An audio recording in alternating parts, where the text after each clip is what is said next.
for the EFD Group, Mr. Bloom, 2 minutes.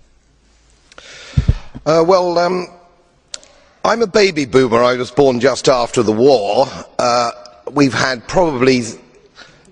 probably had the longest period of peace and prosperity globally, I would say, from that time.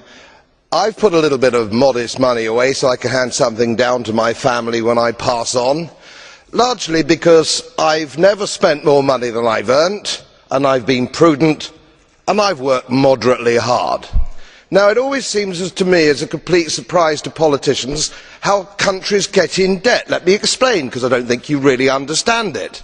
It's because politicians consistently spend more money than they raise in taxation, more money than they can possibly raise in taxation, most of which, in point of fact, they actually waste. The reason we're talking about countries which are broke, and they are broke, is because they're ridiculous, ineffective, ignorant politicians consistently spend more money than they can raise, and then they borrow, and worse, they then print money because politicians and their central banks have a machine which prints money. You do that as a private citizen and it's a criminal offence. You would go to prison for doing that, and politicians and their central banks do it all the time. Let me explain to you that these countries are broke, and they're broke because of their own stupid leadership and politicians, and it's immoral to ask ordinary taxpayers of any country to pick up the tab for failed politicians and failed banks.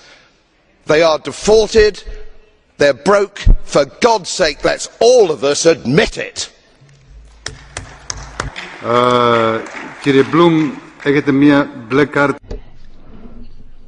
Mr. Bloom?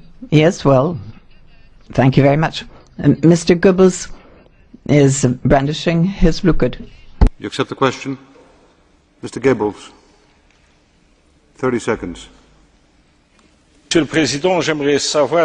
President, I'd like to know if Mr. Bloom knows that Spain is less in debt than the UK, that Ireland was under 60% before the banking crisis, and that Ireland, in going to debt to save its banks, saved the money of the British banks.